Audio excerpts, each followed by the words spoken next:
mengapa kerajaan Saudi Arabia ini tidak dari keturunan baginda Nabi? Khalifah atau pemimpinnya, rajanya kok tidak dari keturunan Nabi? Karena ketika itu Ibnu Saud bukanlah seorang keturunan Nabi, tapi lebih tepatnya Ibnu Saud itu adalah seorang saudagar, pedagang. Memang dari kabilah yang cukup dikenal ketika itu pada masa itu di Riyadh itu, di Najd itu. A'udzu billahi minasyaitonir rajim. Bismillahirrahmanirrahim. Assalamualaikum warahmatullahi wabarakatuh. Alhamdulillahi rabbil alamin. وبه نستعين على أمور الدنيا والدين والصلاة والسلام على أشرف الأنبياء والمرسلين وعلى آله وصحبه أجمعين. اللهم صل وسلم وبارك على هذا النبي الكريم. اللهم صل على محمد وعلى آل محمد في العالمين إنك حميد مجيد.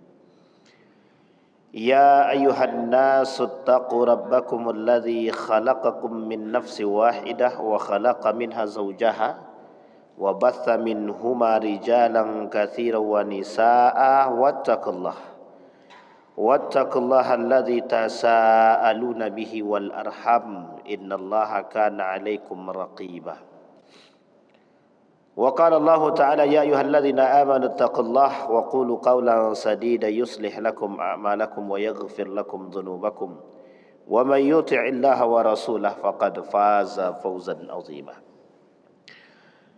Puji syukur kehadirat Allah dengan mengucapkan alhamdulillahirabbil alamin. Berselawat kepada Nabi dengan mengucapkan Allahumma salli ala Muhammad wa ala ali Muhammad fil alamin innaka Hamidum Majid. Bapak Ibu sekalian yang berbahagia, mudah-mudahan di maghrib ini Allah melimpahkan rahmat dan karunia-Nya kepada kita semua. Allah jadikan rumah tangga yang sakinah, mawaddah warahmah, anak-anak yang saleh dan salihah. InsyaAllah kita semua yang hadir di malam hari ini husnul khatimah. Amin ya rabbal alamin. Dan istiqamah dalam kebaikan dan ketaatan. Untuk orang tua kita yang telah mendahului atau yang telah wafat, Allah tempatkan di tempat terbaik di sisinya, Allah terima amal ibadahnya. Kelak Allah kumpulkan bersama orang-orang yang saleh. Dan untuk orang tua kita yang masih hidup, Allah sehatkan, Allah kuatkan, Allah jadikan istiqamah husnul khatimah. Dan insyaAllah orang tua kita yang masih hidup selalu kita bisa berbakti kepadanya. Amin ya rabbal alamin. Baik Bapak Ibu sekalian yang berbahagia, di dalam tanda-tanda akhir zaman, atau lebih tepatnya tanda-tanda datangnya hari kiamat, di dalam Al-Quran Allah kata inna sa'ata la'atiyatun la raiba bih, atiyatun la raiba bih. Kiamat itu sudah mesti datang. Tak ada keraguan sedikit pun tentang kedatangan kiamat tersebut. Di dalam riwayat yang lain, innallaha 'indahu 'ilmus sa'ah wa yunazzilul ghaitha wa ya'lamu ma fil arham. Allah yang memiliki hari kiamat itu.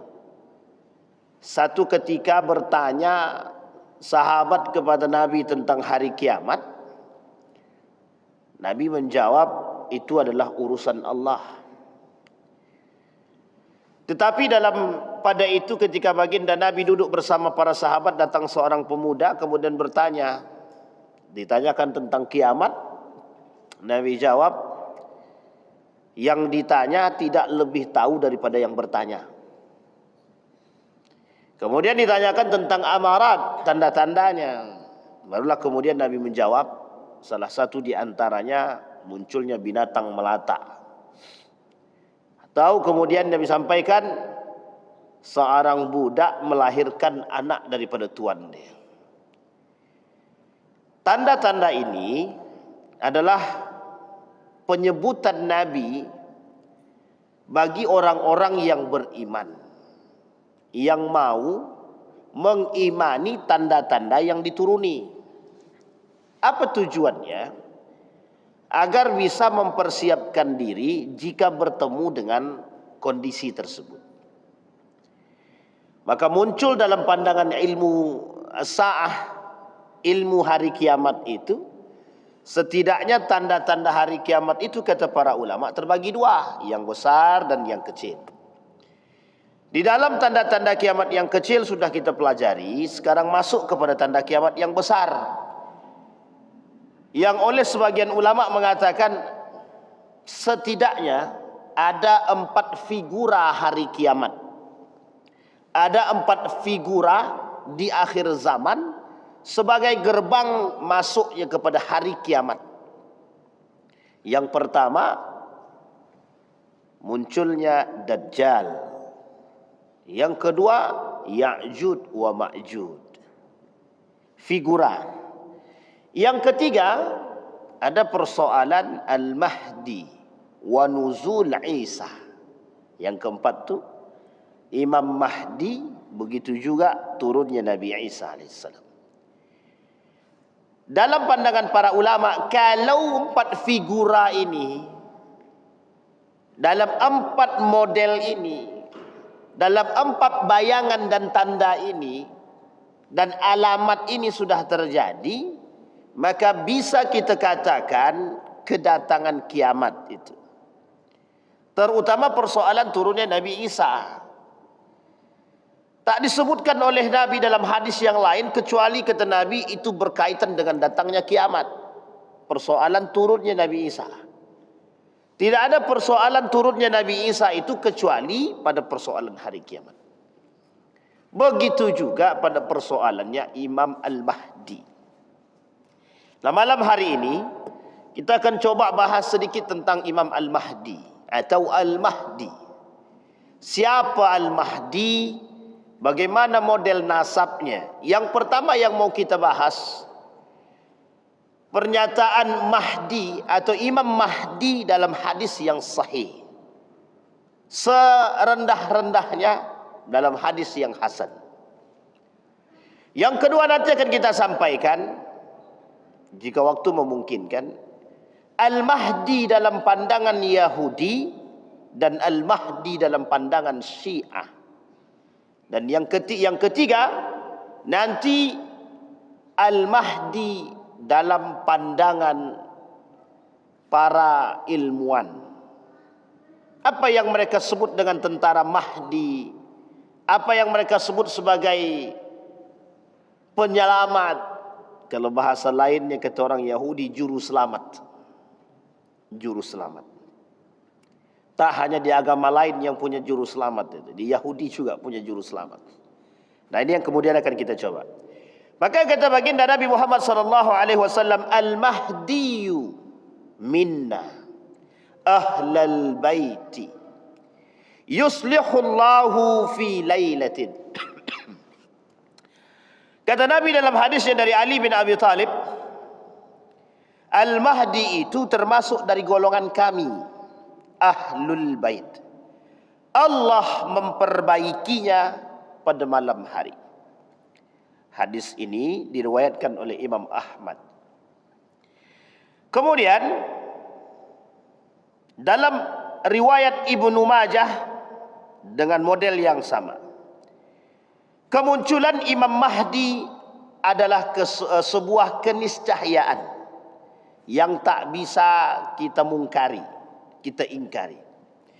Lau lam yabqa minad dunya illa yaumun qala zaidatu fi hadithihi latawwalallahu dzalikal yaum thumma ittafaqu hatta yab'atha fihi rajulan minni aw min ahli baiti, kata Nabi, yuwati'u ismuhu ismi wa ismu abihi ismu abi yamla'ul arda qistan wa adlan kama muli'at zulman wa jawran.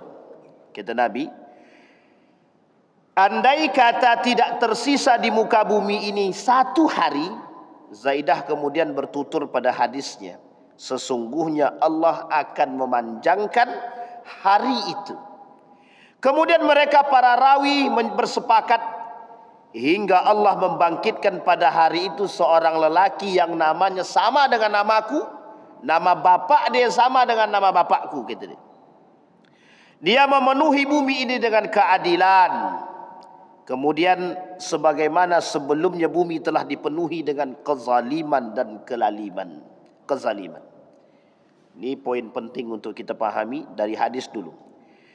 Dalam riwayat yang lain, la tadhhabu aw la tanqadi ad-dunya hatta yamlika al-araba rajulun min ahli baiti yuwati'u ismuhu ismi.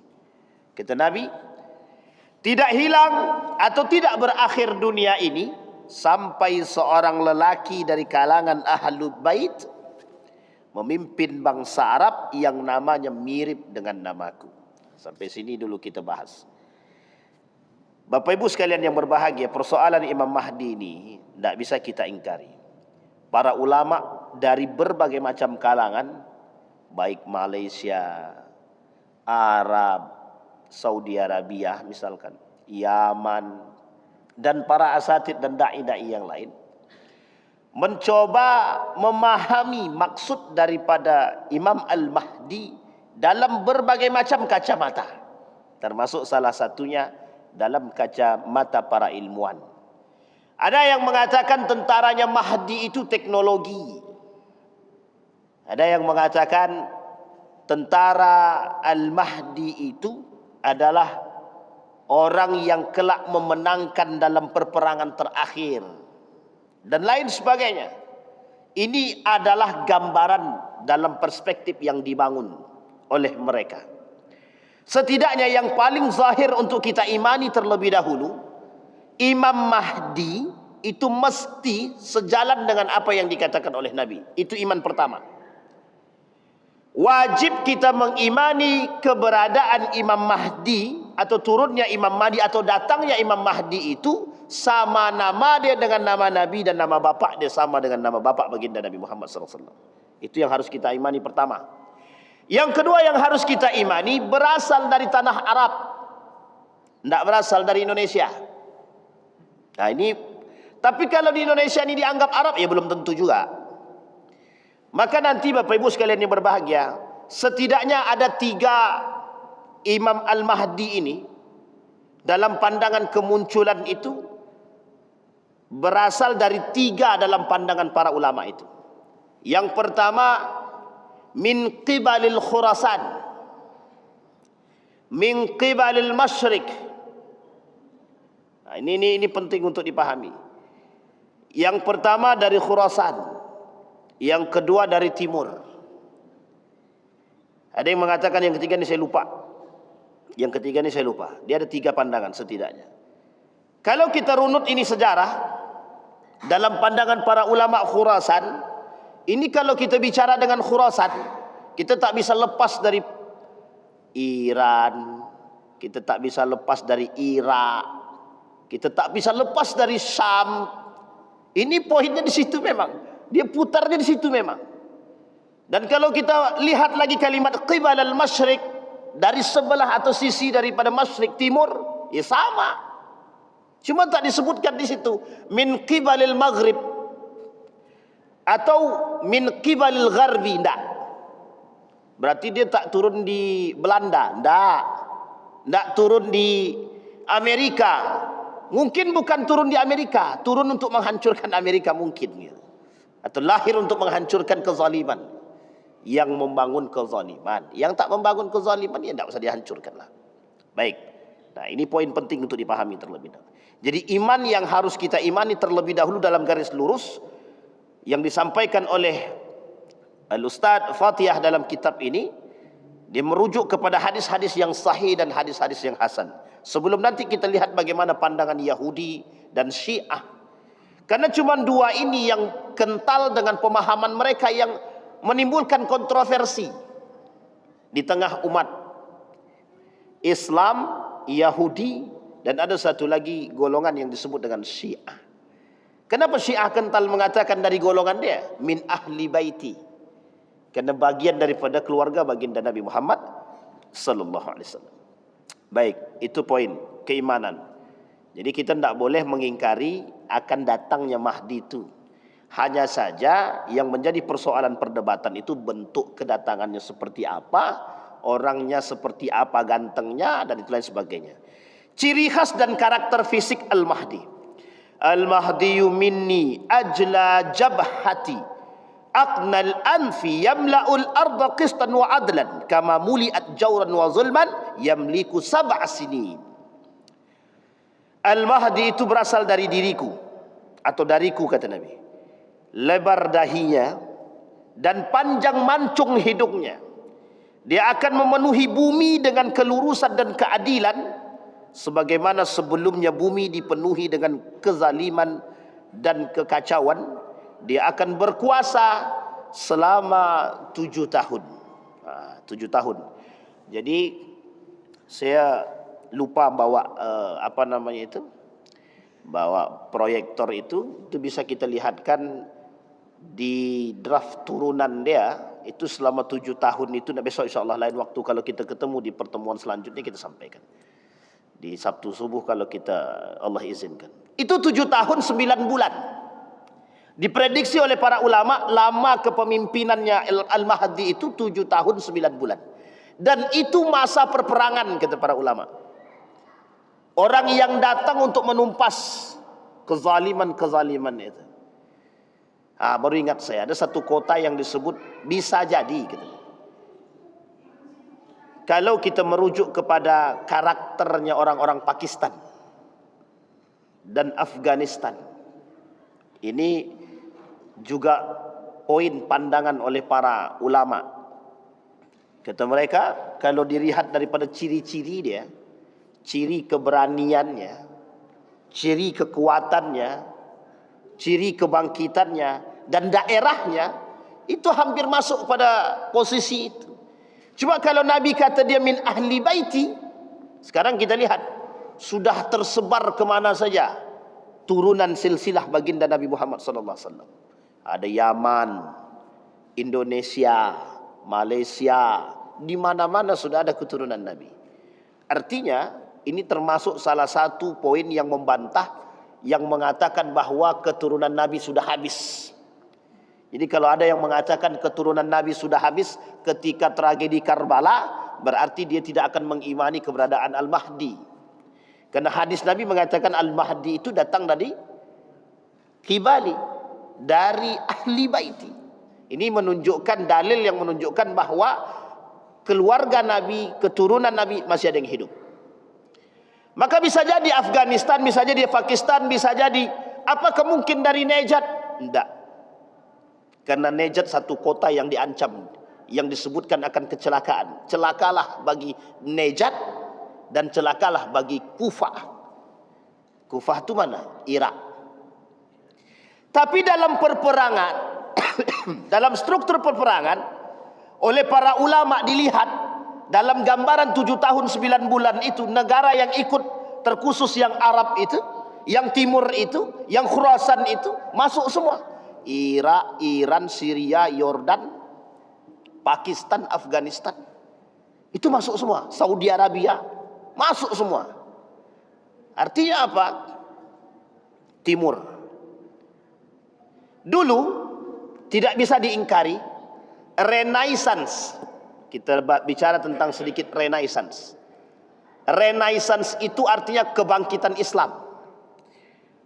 Oleh sebagian pandangan, oleh para ilmuwan mengatakan Renaissance itu, kebangkitan Islam itu dari situ, Khurasan, dari Iran, dari Irak. Waktu itu masa kepemimpinan itu Kufah. Daulah Abbasiyah, Umayyah di Damaskus, ada kemudian Abbasiyah. Dan ini poin penting, Abbasiyah di Kufah, Umayyah ada di Damaskus. Dan ini di tengah-tengahnya ada kota yang disebut dengan Baghdad, masa kejayaan Islam. Di sini muncul para ilmuwan Muslim.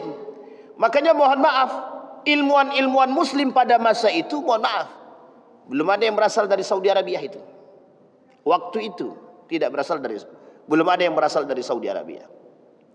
Termasuk pakar-pakar hadis hari ini yang kita kenal, bukan hari ini ya, pakar-pakar hadis terdahulu yang kita kenal, Bukhari Imam Muslim, At-Tirmidzi. Ini kita bisa lihat itu dari mana asalnya. Bukan Saudi Arabia. Nah, di sini kebangkitan itu tadi. Tapi uniknya, Nabi kata kerusakan dan kehancuran juga muncul dari situ. Sehingga nanti kezoliman yang terstruktur, yang terbangun itu, ada yang mengatakan pada Perang Dunia Ketiga. Sekarang kita sedang berada di ambang Perang Dunia Ketiga. Kita berada di ambang Perang Dunia Ketiga. Di ambang, saya tak katakan Perang Dunia Ketiga, tapi di ambang Perang Dunia Ketiga. Ada yang mengatakan di ambang Perang Dunia Ketiga, disinilah perannya Imam Mahdi gitu. Tapi itu kan pandangan. Kita tak salahkan pandangan orang yang mencoba dengan pandangan secara ilmiah yang mereka pandang melalui hasil analisa. Tapi Nabi mengatakan dalam hadis dia, secara jelas kata Nabi, Imam Mahdi akan datang kepada umat manusia ketika itu terkhusus bagi orang muslim untuk mendirikan keadilan dan mendirikan kejujuran. Itu yang jelas. Kemudian kemunculan Imam Mahdi ditandai dengan pertikaian 3 putra khalifah. Nah, ini dia. Maka ada yang mengatakan, apa betul kelak 3 pertikaian itu yang disebutkan pada masa dahulu? Ada ulama yang mengatakan, apakah itu ketika mati atau meninggalnya Raja Salman? Ini menjadi poin kata dia. Wallahu alam. Tapi ini baru dalam bentuk analisa sebagian kalangan. Ada yang mengatakan ketika Raja Salman meninggal maka akan bertikailah.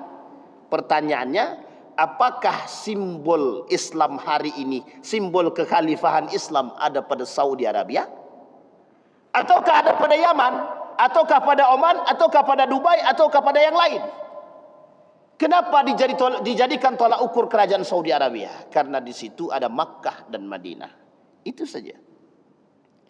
Nah, ini yang kemudian. Tapi lagi-lagi pandangan. Nabi tak katakan secara jelas siapa orangnya, di mana tempatnya. Nabi tak katakan jelas.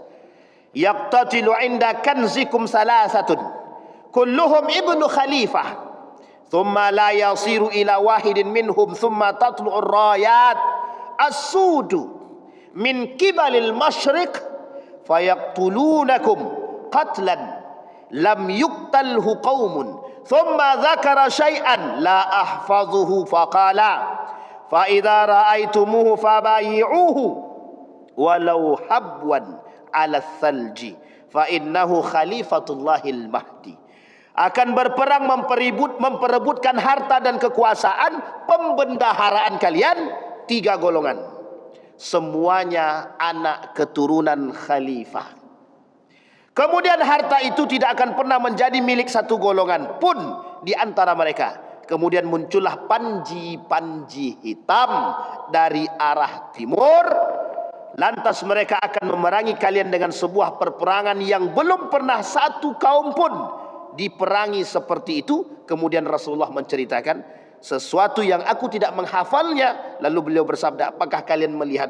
Apabila kalian melihatnya maka baiatlah dia, itu adalah sesungguhnya panjinya Allah Al-Mahdi.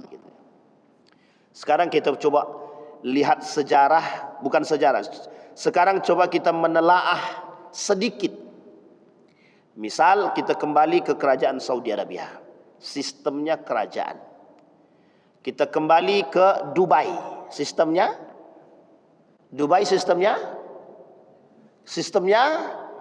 kerajaan. Kita kembali ke negara Arab yang lain, Oman, Qatar, semua memiliki model-model kekerajaan. Dan ini kerajaan Islam dan negara Islam. Kalau berbicara persoalan khalifah, satu, dia mesti Islam. Sekarang kita lihat latar daripada kejadian-kejadian. Apakah Qatar terjadi pertikaian? Tidak. Apakah Oman terjadi pertikaian? Belum. Apakah Dubai terjadi pertikaian? Belum. Tapi perebutan kekuasaan pada masa Dubai belum nampak, belum heboh, tak seheboh yang kita lihat sekarang pada masa kerajaan itu. Maka oleh para ulama menjadi tolak ukur. Apakah Yaman? Yaman tidak. Apakah Syria? Tak nampak. Apakah Pakistan? Belum jelas. Apakah Afghanistan? Kita lihat modelnya. Apakah Turki? Semua belum nampak secara jelas. Disinilah butuh yang disebut dengan analisa. Disinilah para ilmuwan mencoba menganalisa secara ilmiah mana yang disebut dengan khalifah, mana yang disebut dengan pertaruhan, mana yang disebut dengan pertarungan. Kita lihat kilas balik sejarah. Ada pada masa kerajaan Saudi juga terjadi pertikaian antar keluarga yang kita tidak tahu latar belakangnya apa. Oman kita tak dengar, Qatar kita tak dengar, tapi negara-negara ini itu memiliki kekayaan yang melimpah. Oman punya kekayaan, Qatar punya kekayaan, Dubai punya kekayaan. Saking kayanya Dubai, dia punya masa depan yang dia kata, kelak kami akan membangun gedung yang tinggi melayang. Jadi besok Dubai mau buat gedung melayang. Tahu Bapak Ibu gedung melayang? Jadi gedung tanpa tiang. Itu kalau sempat terjadi di Dubai, gedung tanpa tiang, itu mungkin wisata terindah sepanjang masa, habis itu kiamat lah gitu. Baru terbangun, langsung kiamat, akan nyesel juga. Na'udzubillahi tsumma na'udzubillah. Baik. Yakunu ikhtilafun inda mauti khalifah, fayakhruju rajulun min ahli al-Madinah. Kita lihat. Hariban ila Makkah. Fayatihi nasun min ahli Makkah fayukhrijunahu wa huwa karihun fayubayi'unahu. Kita terjemahkan langsung. Akan terjadi persengketaan saat kematian seorang khalifah, lantas keluarlah seorang dari penduduk Madinah, dalam hadis yang lain, berlari menuju Mekah. Maka beberapa orang penduduk Mekah mendatanginya dan mengeluarkannya, namun ia tak suka. Mereka membaiatnya di antara rukun Ka'bah dan makam Ibrahim. Kemudian lalu diberangkatkanlah sekelompok tentara dari Syam, berarti Syam, Yordania, Syria, Palestina. Ini masuk nih Pak di sini. Libanon masuk dalam kategori Syam, Damaskus. Kita lihat. Untuk mengejarnya, maka mereka ditelan bumi di daerah Baida antara Mekah dan Madinah. Maka ketika orang-orang melihat hal itu, tokoh-tokoh dari Syam dan orang-orang mulia dari Irak, Kufah mendatanginya. Mereka membaiatnya di antara rukun Ka'bah dan makam Ibrahim. Artinya pembaiatan Imam Mahdi sebagai seorang pemimpin dan khalifah dalam hadis ini kelak akan terjadi di Makkatul Mukarramah. Ini kalau kita singgung lagi, semakin nampak tanda itu sebenarnya. Semakin tampak. Berarti akan muncul di tengah umat muslim. Ya, itu yang kemudian menjadi persoalan. Kemudian datang seorang dari Quraisy, paman-paman dari pihak ibunya dan Bani Kalab. Ia memberangkatkan satu pasukan untuk menyerang mereka, Al-Mahdi dan orang-orang yang bersamanya. Namun mereka Al-Mahdi dan orang-orang yang bersamanya dapat mengalahkan mereka. Itulah pasukan Kalab. Di dalam hadis ini disebut dengan pasukan Kalbun. Pasukan, mohon maaf, pasukan anjing. Jadi ada pasukan kelak yang akan melawan daripada Imam Mahdi ini. Dalam hadis ini disebut mereka adalah pasukan kambing, pasukan anjing, siapapun mereka. Tapi dalam hadis ini dikatakan golongan itu justru muncul juga dari tanah Arab, dan min kibalihi, dari sebelah ibu dia, bukan dari sebelah ayah dia. Ini kalau kita merujuk sejarah, sebelahnya baginda Nabi Muhammad SAW, kalau kita lihat dari sisi ibunya berasal dari pembesar-pembesar Madinah. Jadi kenapa ibunya balik ke Madinah?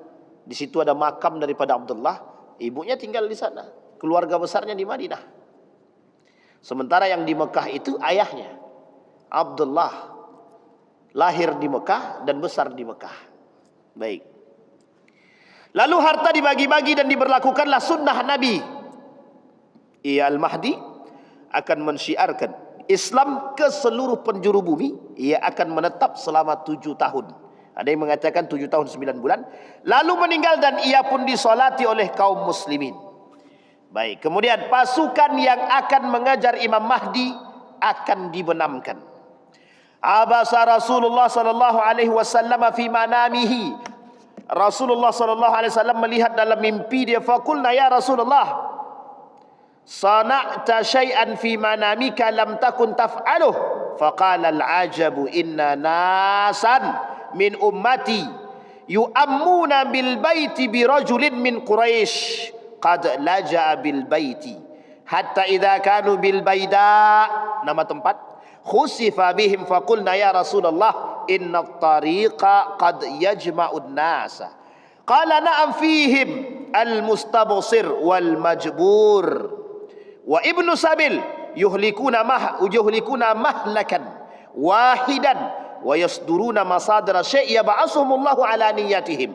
Kata Rasulullah, ketika Rasulullah berguncang dalam hati dalam tidurnya, kemudian kami bertanya, wahai Rasulullah, Anda melakukan sesuatu dalam tidur Anda yang belum pernah Anda lakukan. Beliau menjawab, sesungguhnya mengherankan, sejumlah orang dari kalangan umatku pergi menuju Baitullah untuk mengejar seorang lelaki Quraisy. Nah, sekarang poin kedua, bahwa Imam Mahdi kalau dia berasal dari keturunan baginda Nabi Muhammad sallallahu alaihi wasallam, maka dia mesti berasal dari suku Quraisy. Muncul pertanyaan di sosial media hari ini, muncul pertanyaan di berbagai macam persoalan hari ini, apakah di Mekah dan Madinah masih ada suku Quraisy? Nah, ini dia pertanyaannya, Pak. Jadi Bapak Ibu, kapan waktu kita coba bahas itu silsilah keberadaan. Karena begini, ini sedikit kita singgung. Kerajaan Saudi Arabia ini itu berasal dari nama pemimpin dia. Nama pemimpinnya Ibnu Saud. Ibnu Saud ini mengambil alih tanah Hijaz dari seorang khalifah yang juga merebut kekuasaan ini dari tangan Turki Utsmani, yang bernama Syarif Hussein. Syarif Hussein ini menurut riwayat sejarah berasal dari keluarga atau keturunan baginda Nabi Muhammad SAW. Ketika itu direbutlah kekuasaan Hijaz ini oleh Ibnu Saud yang ketika itu dalam riwayat berasal dari, mohon maaf, yang disebut dengan Nejat. Ada yang mengatakan Nejat itu adalah Riyadh. Nejat itu adalah Riyadh sekarang. Sebagian orang mengatakan, sebagian ulama mengatakan Nejat itu adalah Riyadh. Sebagian lagi mengatakan Nejat itu di perbatasan. Perbatasan tidak masuk Saudi tapi hampir mendekat kepada Saudi. Bisa jadi ada yang mengatakan Nejat tersebut ya dari arahnya Irak, Iran. Karena dari situ muncul pemberontak-pemberontak yang jahat gitu. Kok disandingkan begitu? Karena memang begitu doanya Nabi. Ketika Nabi berdoa, ya Allah berkahilah untuk Yaman dan Syam. Datang pemuda, bagaimana dengan Nejat? 1 kali tak dihiraukan Nabi, 2 kali tak dihiraukan, pas 3 kali langsung disampaikan Nabi. Celakalah bagi mereka, kata dia. Nah, ini yang kemudian oleh para ulama melihat mana yang disebut dengan Nejat itu. Sehingga dia mengatakan Riyadh sekarang. Kalau kita lihat kasus-kasus di Riyadh ini, Masya Allah, parah sangat. Di Riyadh itu parah. Orang-orang bebas melakukan kemaksiatan. Ya sebenarnya bukan bebas, tapi memang dibebaskan. Kita nggak tahu apakah dibebaskan atau bagaimana, kita nggak tahu itu. Kalau kita rujuk kepada Irak, Iran, Syiah mana yang tak melakukan kerusakan itu? Tidak ada.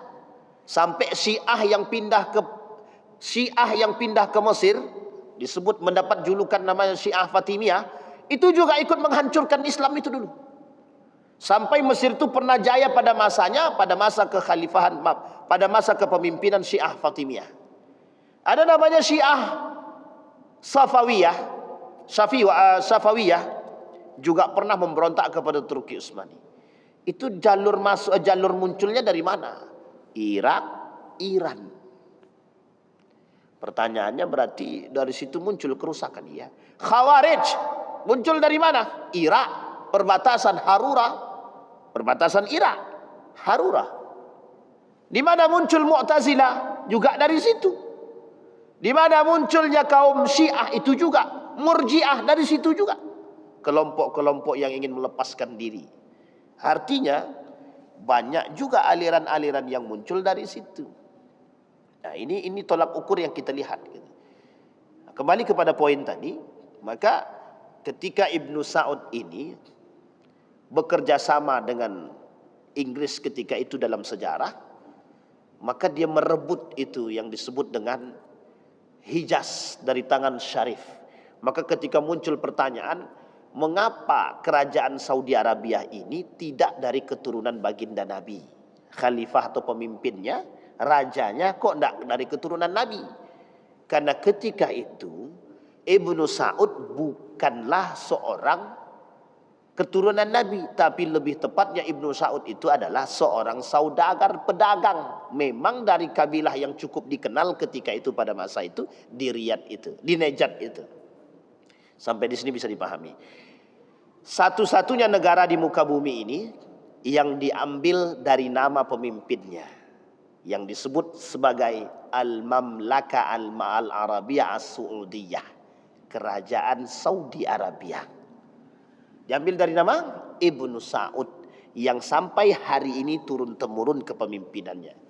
Nah, yang kita tidak tahu nih apakah yang terakhir ini setelah Salman ini siapa yang akan naik. Ada yang mengatakan Muhammad bin Salman, ada yang mengatakan ya nggak tahu. Makanya ada yang mengatakan kalau ini selesai, sementara Muhammad bin Salman ini punya beberapa saudara yang dalam pandangan beberapa para pengamat itu mengatakan bahwa ya kerajaan Saudi ini penuh dengan kekayaan yang melimpah. Apakah mungkin tidak ada yang tertarik dengan kekuasaan dan tidak tertarik dengan kekayaan? Nah, di sini poin pentingnya Bapak Ibu. Karena dalam hadis baginda Nabi Muhammad SAW, penyebab pertikaian khalifah itu, satu adalah kekayaan, yang kedua kekuasaan. Kita rujuk kepada sejarah. Runtuh Turki Utsmani itu perebutan kekuasaan dan kekayaan. Daulah Abbasiyah itu disebabkan kekayaan dan kekuasaan. Sama dinasti Umayyah, sama kekuasaan dan kekayaan. Artinya banyak orang yang memperkaya diri di akhir masa dinasti kerajaan Umayyah, kerajaan Abbasiyah, kerajaan Spanyol dan lain sebagainya. Singkat cerita, Islam tergulingkan hanya persoalan itu. Begitu juga di akhir. Karena di akhir ini setelah dimulai dengan sistem nepotisme, maka akan diakhiri dengan sistem kehancuran. Maka pengamat politik mengatakan begini, hancurnya sistem dinasti itu disebabkan karena sistem perebutan kekuasaan.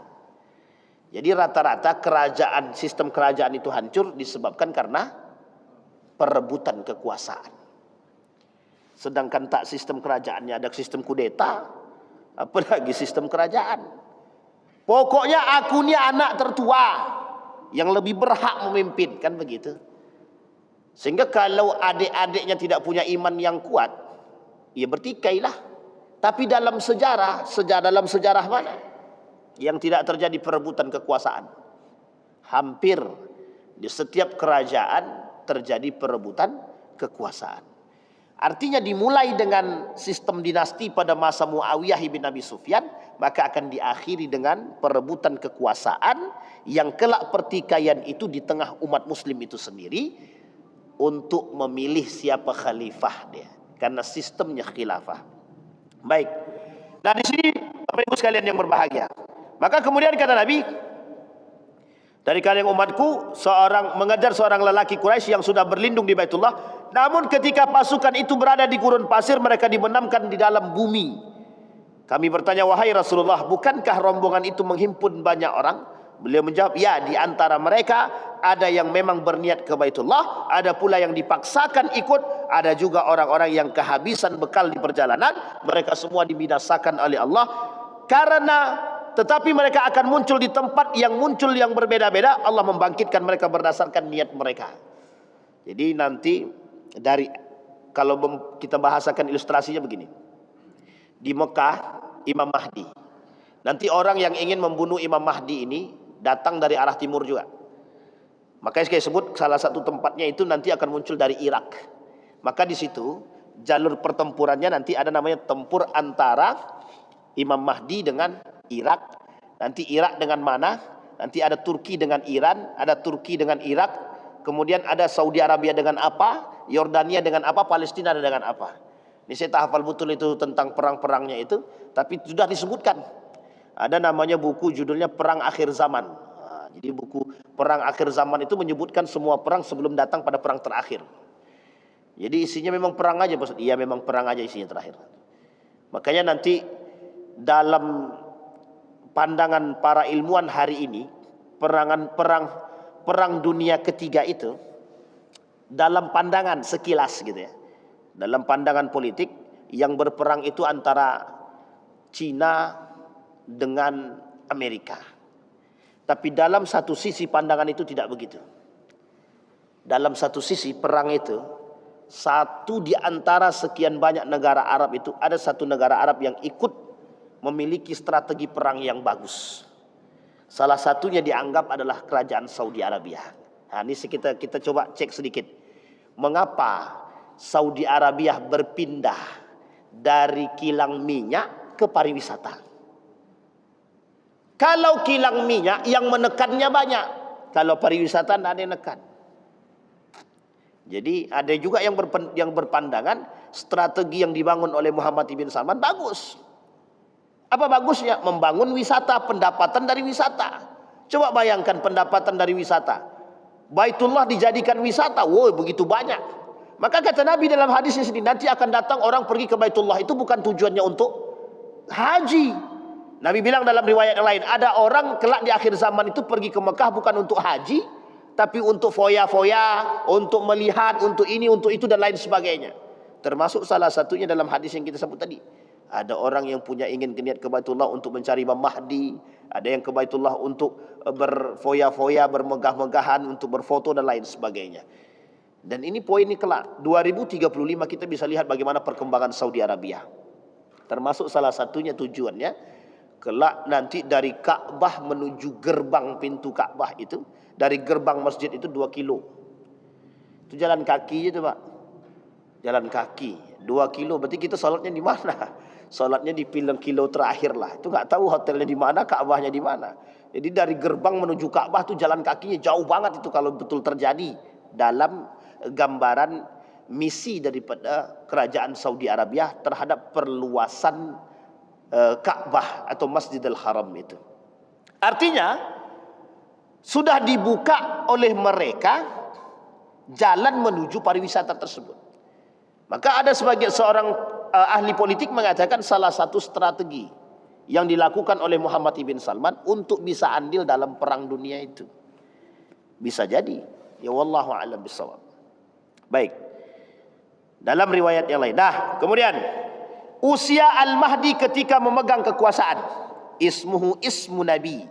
Wa huwa ibnu ihda aw ithnaini wa khamsina yaqumu 'ala an-nasi 7 sinin. Wa rubbama qala 8 sinin. Artinya namanya adalah nama Nabi dan dia berusia 51 atau 52 tahun. Dan memimpin manusia selama 7 tahun. Tapi kadang-kadang rawi As-Subaid berkata sekitar 8 tahun. Maka disebut 7 tahun 9 bulan.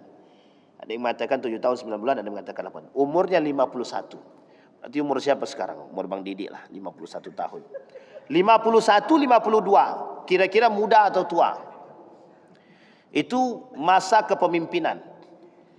Nabi bilang dalam hadis itu, jadi masa-masa yang disebutkan oleh Nabi untuk muncul kedewasaan itu pada masa-masa yang di atas 40. Jadi 40 ke atas. Jadi kalau ada yang memimpin di bawah 40, nah itu agak susah sedikit. Memang itu hadis Nabi, bukan saya Pak, bukan saya ngomong, bukan saya ngomong, tapi itu hadis Nabi. Kata Nabi, kenapa Nabi kasih batas itu Pak? Usia matang Pak. Pak Prabowo sekarang umurnya 72. Udah lewat tuh. banyak bonusnya tuh. 72 itu udah cukup tua. Tapi kata Nabi, kita ambil baginda Nabi Muhammad sallallahu alaihi wasallam, berapa umurnya? Dibaiat jadi Nabi umur 40 sampai akhir hayatnya 63 tahun. Abu Bakar sama. Abu Bakar sama. 2 tahun sebelum dia wafat berarti 61 tahun. Abu Bakar naik jadi khalifah umur 60 tahun. 60-61. Umar bin Al-Khattab di bawah Abu Bakar 58-59. Artinya masih 50-an. Yang termuda Ali bin Abi Thalib. Tapi ketika memimpin, Ali bin Abi Thalib pada usia 50 ke atas. Sama dengan Al-Hasan wal Husain. Sama. Al-Hasan ketika dia memimpin, umur dia itu berumur 52 tahun. Ketika Al-Husain terbunuh di Karbala, umur dia ketika itu juga 50 tahun. 50 ke atas. Artinya masa kedewasaan, kematangan dalam memimpin gitu. Jadi kalau di bawah 40-nya kita agak curiga sedikit. Ya kita menyampaikan itu dalam bentuk rentang waktu gitu. Baik. Di masa Imam Mahdi langit dan bumi akan mendatangkan keberkahan. Ya, ini disampaikan yakunu min ummati al-mahdi fa in tala umruhu au qasura umruhu asa 7 sinin au 8 sinin au 9 sinin yamlaul ardi qistan wa adlan wa takhrujul arda nabataha katanya. Pada masa kepemimpinan Al-Mahdi itu di semua berjaya. Masih ingat kita sejarah Nabi Yusuf dalam mimpi dia 7 tahun paceklik, 7 tahun jaya. Pada masa 7 tahun paceklik dalam mimpi dia disuruhnya Raja Fir'aun itu untuk sebelum datang 7 tahun paceklik tadi simpan semua. Kalimat ini hampir serupa sebenarnya. 7 tahun lamanya kepemimpinan Al-Mahdi. Di 7 tahun itu masa kejayaan umat muslim. Sekarang kita runut sejarah. Daulah Abbasiyah, daulahnya Umayyah, masa kejayaan Islam. Dimulai dari baginda Nabi Muhammad sallallahu alaihi wasallam, Nabi, khalifah, empat khalifah, Khulafaur Rasyidin, kemudian pada masa dinasti Umayyah, dinasti Abbasiyah, kemudian Turki Utsmani, diakhiri dengan Turki Utsmani. Nabi dibaiat menjadi nabi umur 40. Berarti sekitar 630-an. 600-an atau 630-an. 630-an sampai runtuhnya Turki ini 1945. 1925. Berapa lama? Dari 600, kita ambillah 600 sampai 1925. Itu masa kejayaan Islam. Berapa lama? Lama lah pokoknya Pak. 6 berapa abad tuh? Hitung, Bang Yan. Berapa? 12. Lebih. 13 abad lamanya. Sekarang kita lihat 1500. Berarti 1500 tahun yang lalu Nabi pernah berkata. Kata Nabi, kelak di tahun-tahun akhir itu akan muncul seorang pemimpin dari kalanganku yang bernama Al-Mahdi. Namanya sama, Ahmad. Dalam pandangan lain Ahmad, dalam riwayat yang lain dikatakan Muhammad. Sekarang nama ayahnya sama Abdullah. Apa maksud isyarat daripada ini? Satu isyaratnya, umat muslim yang masih berpegang teguh dengan Nabi yang selamat dan bertemu. Umat muslim yang berpegang teguh dengan sunnah Nabi, kelak dia bertemu dengan Imam Mahdi, dia akan berbaiat kepada Imam Mahdi. Umat muslim yang munafik tidak akan berbaiat kepada Imam Mahdi. Itu poinnya Pak. Karena kelak yang beriman kepada Imam Mahdi adalah umat mukmin yang berpegang teguh dengan sunnah Nabi. Nah ini poin kita. Kita lanjutkan di pertemuan yang akan datang. Mudah-mudahan ada manfaat bagi kita semua. Mudah-mudahan bisa menambah keimanan kita. Setidaknya kita sebagai orang beriman mempersiapkan diri untuk menjadi manusia yang kokoh secara keimanan. Fa'tabiru ya ulil absar la'allakum tuflihun. Assalamualaikum warahmatullahi wabarakatuh.